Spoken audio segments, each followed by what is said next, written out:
और good morning Rajasthan में सबसे पहले वो खबर जो आपके काम की हो सकती है, यानी अच्छी खबर। अब खबर आपकी जेब से जुड़ी हुई है। केंद्र सरकार ने ईपीएफ निकालने पर जो टैक्स लगाने की बात कही थी, वो अपना प्रस्ताव केंद्र सरकार ने वापस ले लिया है। 70 लाख लोगों के लिए बड़ी राहत है ये, लेकिन कांग्रेस उपाध्यक्ष राहुल गांधी का यह दावा है कि सरकार रोल बैक नहीं करती अगर वो इस पर दबाव नहीं बनाते।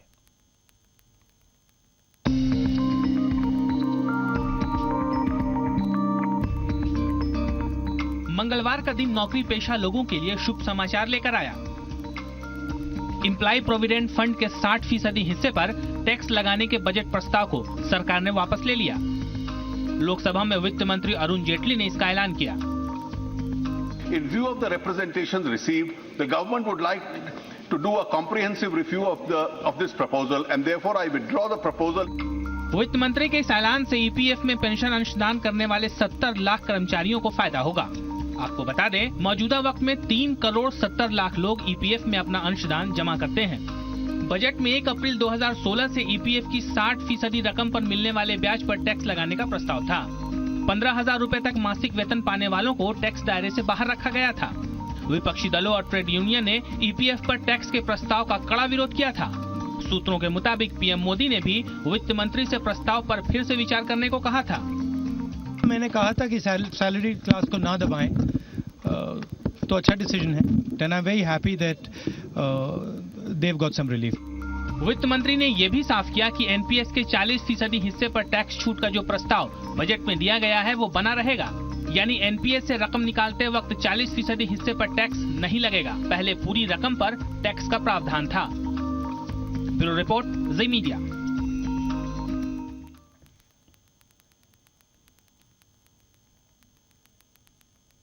चलिए बात प्रदेश की। आज विधानसभा में बजट पर बहस होगी और कयास लगाए जा रहे हैं कि विपक्ष का जोरदार हंगामा देखने को मिल सकता है। पिछले साल बजट पर बहस के दौरान विपक्ष ने हंगामा करते हुए सदन से वॉकआउट किया था, तो ऐसे में यह अनुमान लगाया जा रहा है कि आज भी हंगामा हो सकता है। आज भी हंगामे के आसार दिख रहे हैं फिलहाल कि विपक्ष शायद आज बजट पर बहस के दौरान हंगामा करे।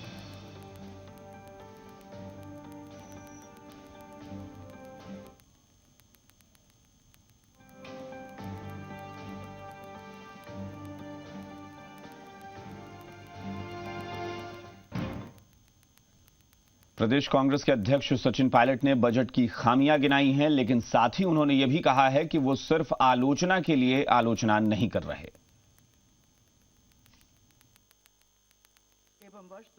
वसुंधरा सरकार ने अपना तीसरा बजट पेश किया तो कांग्रेस प्रदेशाध्यक्ष सचिन पायलट ने बजट पर तीखी प्रतिक्रिया दी है। पायलट ने कहा है कि सरकार का आधा कार्यकाल बीत गया है। मुख्यमंत्री ने अपना तीसरा बजट पेश किया है और अभी भी खुद के काम गिनाने की बजाय पूर्ववर्ती कांग्रेस सरकार को ही कोसा जा रहा है। आलोचना सिर्फ इसलिए नहीं कि उसमें सिर्फ पिछली सरकार को कोसने का काम किया है। अब सरकार को, मुख्यमंत्री को समझना चाहिए कि आपका आधा कार्यकाल हो गया है। आप कब तक कांग्रेस सरकारों को कोस कर अपनी गलतियों पर पर्दा डालने का काम करेंगे? प्रदेश कांग्रेस अध्यक्ष ने हेल्थ इक्विपमेंट्स पर टैक्स कम करके कीमतों में राहत देने पर भी निशाना साधा। उन्होंने कहा कि सरकार को मोटापा कम करने की चिंता तो है, लेकिन कुपोषण से हो रही मौतों की चिंता नहीं दिखती। आप जिम्नेजियम, आप मोटापा कम करने की जो मशीन उपकरण हैं, उनके तो दाम लगातार कम कर रहे हैं, और कुपोषण से जो बच्चे मरे हैं बाड़मेर में, बारां में, उस पर कोई अतिरिक्त उनको पोषण प्राप्त कराने के लिए कोई घोषणा नहीं करी। पायलट ने कहा कि प्रदेश में अभी से कई इलाकों में पीने के पानी की किल्लत है। आने वाले समय में सूखे के हालात भयावह हो सकते हैं, लेकिन सरकार ने बजट में इसका कोई उल्लेख नहीं किया। आज पीने के पानी की भारी किल्लत है। कई जिलों में अभी से ही टैंकरों के माध्यम से लोग भरपाई कर रहे हैं। तो उसके लिए एक पूरा रोड मैप होना चाहिए, एक कंटिजेंसी प्लान होना चाहिए। उसके लिए अलग बजट आवंटन करने का प्रावधान सरकार को करना चाहिए था, जो नहीं किया है। पायलट ने कहा कि साल 2014 की कीमतों से तुलना करें तो प्रदेश की जनता को पेट्रोल 18 रुपए और डीजल 14 रुपए के रेट से मिलना चाहिए। अगर अंतर्राष्ट्रीय बाजार से तुलना करी जाए तो आज हमको आपको प्रति लीटर पेट्रोल की कीमत देनी चाहिए 18 रुपए और डीजल की 14 रुपए। लेकिन ये बीच का जो पैसा, आज हम उतना पैसा दे रहे हैं, 60, 70, 75 रुपए लीटर दे रहे हैं। तो बीच का पैसा किसके पास जा रहा है? अगर अंतर्राष्ट्रीय बाजार में कमी आई है तो उसका लाभ जनता को क्यों नहीं मिल रहा? कांग्रेस भले ही बजट को जनता के हित का बजट नहीं बता रही, लेकिन आम जनता बजट से खुश है, तो सीएम राजे का बजट हिट है। शशि मोहन शर्मा, जी मीडिया, जयपुर। सीएम राजे ने प्रदेश के बजट में हर वर्ग को राहत देने की पूरी कोशिश की है। शहर से लेकर पंचायत तक योजनाओं का फायदा मिल सके, इसके लिए योजनाओं का ऐलान किया गया है। आइए देखते हैं सीएम के पिटारे में प्रदेश के लिए क्या खास रहा।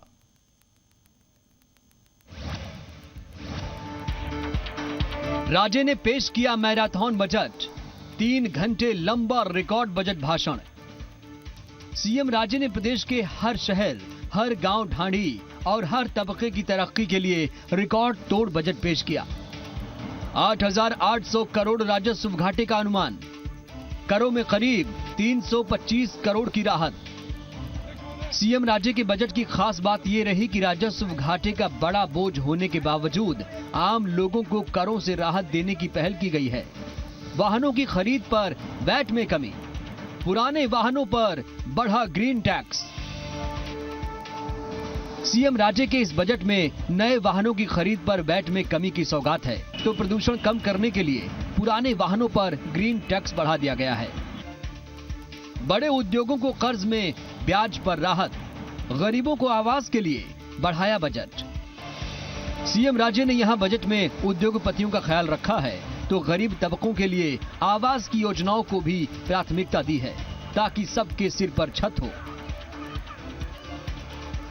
एजुकेशन लोन पर स्टाम्प ड्यूटी खत्म, स्किल डेवलपमेंट पर बजट में फोकस।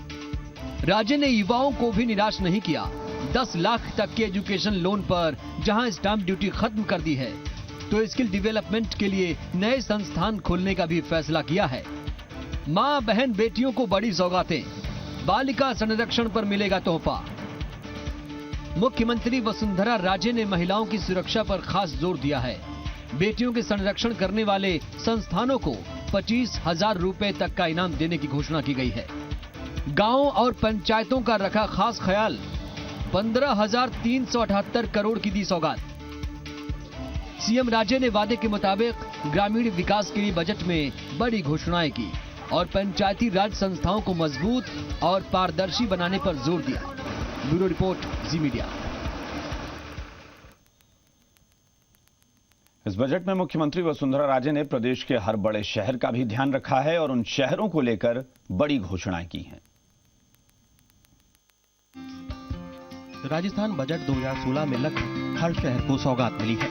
मुख्यमंत्री ने बजट से पहले हर जिले में पहुंचकर वहां की जरूरतों को जाना था और बजट में भी उसका प्रतिबिंब देखने को मिला है। स्मार्ट सिटी में जयपुर का चयन होने के बाद शहर के विकास पर बजट में जोर देखा गया है। जयपुर के कई पुलों को चौड़ा किया जाएगा। इसके अलावा जयपुर के चुनिंदा बाजारों, शैक्षणिक संस्थानों और बीआरटीएस कॉरिडोर में वाईफाई होगा। आमेर, सिसोदिया, रानी का बाग समेत जयपुर के कई पर्यटन स्थलों के लिए राशि की घोषणा की गई है। जेकेके को इंटरनेशनल स्तर पर अपग्रेड किया जाएगा। वहीं जयपुर कथक केंद्र परिसर के लिए 1,65,00,000 का प्रावधान है। नई कैथ लैब और महापुरा संस्कृत भाषा स्कूल को क्रमोन्नत किया जाएगा। वहीं सवाई मानसिंह स्टेडियम में खिलाड़ियों के ठहरने के लिए खेल भवन का निर्माण होगा। अजमेर में ईटी सेल की दशा सुधरेगी। मुख्यमंत्री ने सेल में संरक्षित बेशकीमती फिल्मों, शैक्षिक कार्यक्रमों की रील के डिजिटलीकरण के लिए 2 करोड़ रुपए की घोषणा की है। इसके अलावा आमेर मेडिकल कॉलेज में सीटों की संख्या बढ़ाई जाएगी। साथ ही अजमेर में 4 करोड़ की लागत से 4 ऑपरेशन थिएटर बनेंगे। स्मार्ट सिटी को ध्यान में रखते हुए उदयपुर के लिए अहम घोषणा की गई है। वहीं जिले से निकलने वाले राजमार्ग पर ROB बनेगा। फूड एवं क्राफ्ट इंस्टीट्यूट को अब स्टेट लेवल का दर्जा दिया जाएगा। बजट घोषणा के तहत कोटा में सैनिक विश्राम गृह बनाया जाएगा। साथ ही महिला ITI भवन के लिए नए भवन का निर्माण होगा। बीकानेर मेडिकल कॉलेज में नए आवासीय क्वार्टर का निर्माण होगा। वहीं 17वीं शताब्दी से 20वीं शताब्दी के अभिलेख बीकानेर में है। इन्हें 10 करोड़ की लागत से म्यूजियम बनाकर प्रदर्शित किया जाएगा। वहीं खाजूवाला, बीकानेर, करणपुर, रावतभाटा में नए कोएड कॉलेज बनेंगे। जोधपुर मेडिकल कॉलेज में संक्रमण उपकरण के लिए 5 करोड़ का प्रावधान है। प्रादेशिक परिवहन कार्यालय का नवीनीकरण होगा। वहीं जोधपुर से रामदेवरा तक पैदल चलने वालों के लिए कच्चा मार्ग बनाया जाएगा। 14 करोड़ 64 लाख की लागत से इसका निर्माण होगा। भरतपुर में 84 कोसी यात्रा को सुगम बनाने का प्रयास किया जाएगा। साथ ही गोवर्धन परिक्रमा मार्ग के लिए 103 करोड़ 94 लाख रुपए का प्रावधान किया गया है। बाड़मेर जिले के जैतसर में 12 करोड़ 91 लाख के खर्च से आवासीय विद्यालय बनेंगे। इसके अलावा पशुपालकों के बच्चों के लिए भी आवासीय विद्यालयों का निर्माण किया जाएगा। बजट में चूरू के लिए 3 घोषणाएं हुई हैं। सालासर बालाजी विकास का धाम करवाने के साथ ही जिले के सुजानगढ़ में उप जिला उद्योग केंद्र खोलने और चूरू के सहकारी बैंक को अनुदान देने की घोषणा की गई है। चित्तौड़ दुर्ग स्थित फतेह प्रकाश राजकीय संग्रहालय के संरक्षण और विकास के लिए 15 करोड़ का प्रावधान है। चित्तौड़गढ़ में नए सूचना केंद्र की भी घोषणा हुई है। बजट में राज्य के कमोबेश हर शहर का ध्यान रखा गया है, जो ये साबित करता है कि सीएम ने बजट से पहले जिस इरादे के साथ जिलों का दौरा किया था वो बजट में साकार हुई है। ब्यूरो रिपोर्ट, जी मीडिया।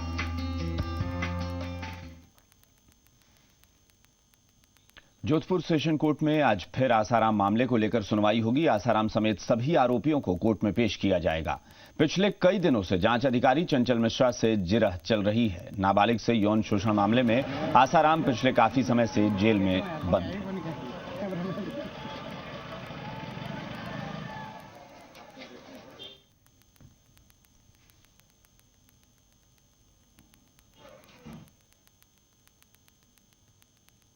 कोटा में एक महिला पानी की टंकी पर पूरे 7 घंटे तक चढ़ी रही। पीड़ित महिला बोरखेड़ा थाना क्षेत्र में दोपहर 2 बजे पानी की टंकी पर चढ़ गई थी।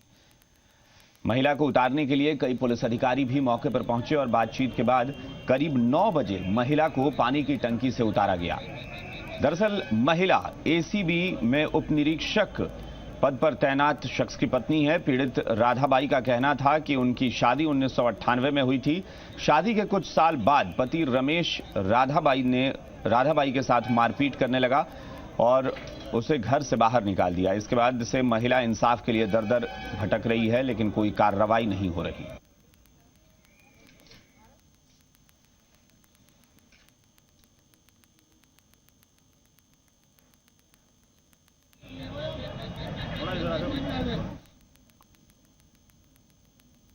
चलिए अब नजर डाल लेते हैं आज की कुछ बड़ी खबरों पर। बिल्डर्स की मनमानी से अब मुक्ति मिल सकती है। सरकार आज राज्यसभा में रियल एस्टेट बिल पेश कर सकती है।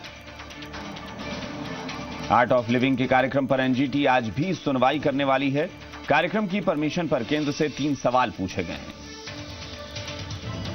प्रदेश की बात करें तो आज विधानसभा में बजट पर बहस होने वाली है। विपक्ष हंगामा भी कर सकता है।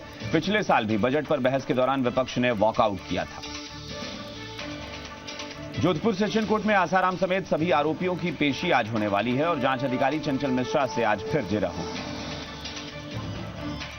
इसके अलावा जयपुर में रोजगारेश्वर मंदिर की प्राण प्रतिष्ठा महोत्सव की आज से शुरुआत हो जाएगी। आज रोजगारेश्वर महादेव की शोभा यात्रा निकाली जाएगी। अब सेना भर्ती के लिए रिटर्न टेस्ट पहले देना होगा। एक दिन में होने वाले रिटर्न के लिए आर्मी ने एक सॉफ्टवेयर भी तैयार किया है। नई रिक्रूटमेंट प्रोसेस इस साल के आखिर में या अगले साल शुरू हो जाएगा। सेना भर्ती के लिए अब पहले ऑनलाइन रिटर्न टेस्ट देना होगा। इंडियन आर्मी ने रिक्रूटमेंट प्रोसेस में बदलाव किया है, जिसके तहत अब फिजिकल बाद में होगा। पहले कैंडिडेट को रिटर्न पास करना होगा, उसके बाद सेलेक्ट कैंडिडेट को फिजिकल के लिए बुलाया जाएगा। दरअसल सेना भर्ती के दौरान ज्यादा भीड़ होने की वजह से भर्ती में परेशानी आती थी। इस दौरान कई बार हादसे भी हो जाते थे, जिस पर नकेल कसने के लिए अब एक दिन में ऑनलाइन रिटर्न टेस्ट का सिस्टम बनाया गया है। ये जो बाहर का जो दलाल जो है वो हवा फैलाते हैं कि हम ये कर देंगे वो कर देंगे, और वास्तविक में ये ऑटोमेशन होने के बाद there is just no scope. कोई आदमी कुछ नहीं कर सकता है, टोटली ट्रांसपेरेंट, और ये online registration is a right step in this direction. Law and order ना बिगड़े, इसके लिए आर्मी का ये कदम कारगर साबित होगा या नहीं, ये आने वाली भर्ती से साफ हो जाएगा। लेकिन इतना तय है कि इस प्रोसेस से दलालों की दखलंदाजी पर लगाम लगेगी। ललित सिंह, जी मीडिया, जोधपुर। जयपुर के रोजगारेश्वर मंदिर की प्राण प्रतिष्ठा महोत्सव की शुरुआत आज से होगी, जिसमें रोजगारेश्वर महादेव की शोभा यात्रा शाम 5 बजे सांगानेरी गेट से निकाली जाएगी। मूर्ति स्थापना से पहले हवन पूजा और जागरण भी होगा। रात 7:30 बजे के आसपास हवन की शुरुआत होगी, जिसमें 251 जोड़े 1 लाख आहुतियां देंगे। साथ ही 21 पंडितों द्वारा सामूहिक मंत्रोच्चारण के साथ पूजा संपन्न होगी। इसके बाद 10 मार्च को सुबह 7:15 पर प्राण प्रतिष्ठा होगी। प्राण प्रतिष्ठा के ठीक बाद 10:15 बजे श्री श्री 1008 नारायण दास महाराज मूर्ति की स्थापना करेंगे। इस दौरान 200 से ज्यादा संत और महंत मौजूद रहेंगे।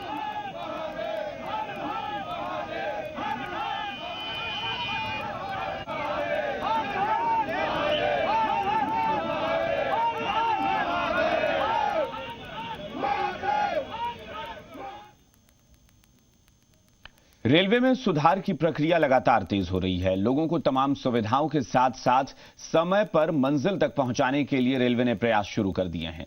इसके तहत रेलवे ने यह तय किया है कि अब सभी प्रदेशों में जो स्थानीय नेताओं के दबाव में छोटे हॉल्ट बनाए गए हैं, उन्हें खत्म किया जाएगा। जिन हॉल्ट पर राजस्व की प्राप्ति नहीं के बराबर है, वहां अब ट्रेनों का ठहराव नहीं होगा।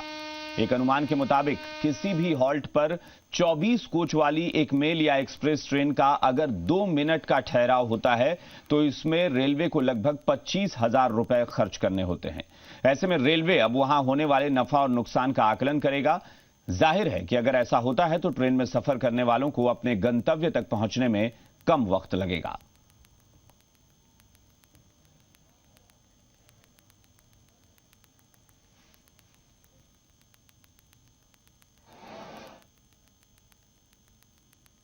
चलिए अब बात करते हैं सूर्य ग्रहण की, जिसको लेकर आज काफी चर्चा भी है। भारत और दुनिया के बाकी देशों में भी आज सूर्य ग्रहण लगा है।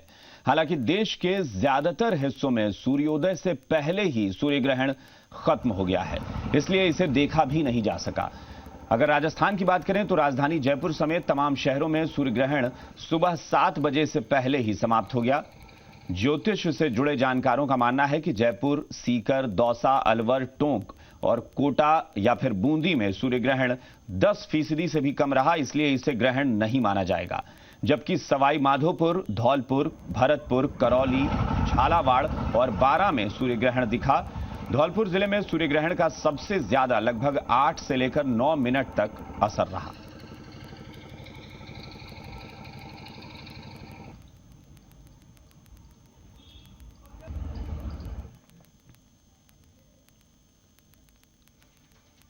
चलिए अब आपको सूर्य ग्रहण से जुड़ी कुछ महत्वपूर्ण जानकारी दे देते हैं। आपको बता दें कि भौतिक विज्ञान की दृष्टि से जब सूर्य और पृथ्वी के बीच में चंद्रमा आ जाता है, तो चंद्रमा के पीछे सूर्य का बिंब कुछ समय के लिए छिप जाता है। इसी घटना को सूर्य ग्रहण कहा जाता है। सूर्य ग्रहण की बात अगर करें तो ये 3 तरह के होते हैं। पहला होता है पूर्ण सूर्य ग्रहण। जब चंद्रमा पूरी तरह से पृथ्वी और सूर्य के बीच आ जाता है और सूर्य चंद्रमा के पीछे ढक जाता है, तो पूर्ण सूर्य ग्रहण लगता है। आंशिक सूर्य ग्रहण भी होता है और यह तब होता है जब चंद्रमा कुछ इस तरह पृथ्वी और सूर्य के बीच आ जाए कि सूर्य का कुछ भाग लोगों को कटा जैसा दिखने लगता है। यह आंशिक सूर्य ग्रहण होता है। और तीसरा होता है वलयाकार सूर्य ग्रहण, यानी जब सूर्य के मध्य का भाग, उसके बीच का भाग ढक जाता है और चारों तरफ से कंगन की तरह आकृति बन जाती है। खगोल शास्त्रियों ने गणित के माध्यम से ये निश्चित किया कि 18 साल 18 दिन की समयावधि में, यानी इसके अंतराल में कुल 41 सूर्य ग्रहण और 29 चंद्र ग्रहण होते हैं। जबकि 1 साल की बात करें तो 1 साल में कुल 5 सूर्य ग्रहण और 2 चंद्र ग्रहण तक हो सकते हैं। चलिए आखिर में कर लेते हैं बात पते की। प्रदेश का पंजीयन एवं मुद्रांक विभाग के सॉफ्टवेयर पर रजिस्ट्री ऑनलाइन देखी जा सकेंगी। इसके लिए नकल निकलवाने या फिर दफ्तरों के चक्कर लगाने की जरूरत नहीं होगी। पिछले कुछ साल में रजिस्टर्ड हुए दस्तावेज का डिजिटाइजेशन किया जाएगा, जिससे लोग रजिस्ट्री को ऑनलाइन देख पाएंगे और जरूरत होने पर नकल इसकी ले सकेंगे।